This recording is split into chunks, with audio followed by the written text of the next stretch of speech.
I receive more calls from workers upset with their employment situation than on anything else.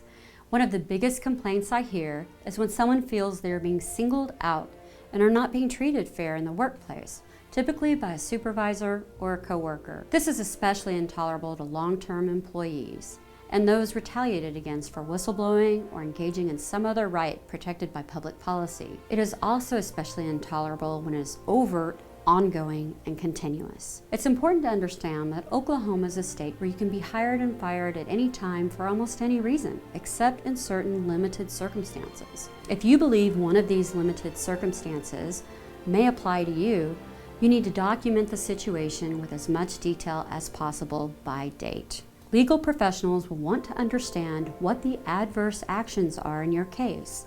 This means you should list each action you object to and when it happened.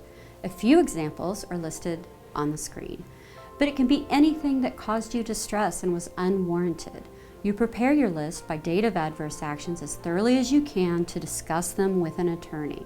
Second, you need to make sure you get a copy of your employee handbook if you can. Get copies of all emails and other pertinent documents before you're fired, if at all possible.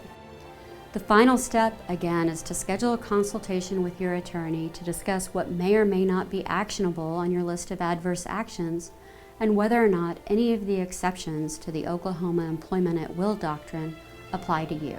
Then you can determine whether or not you might have a case.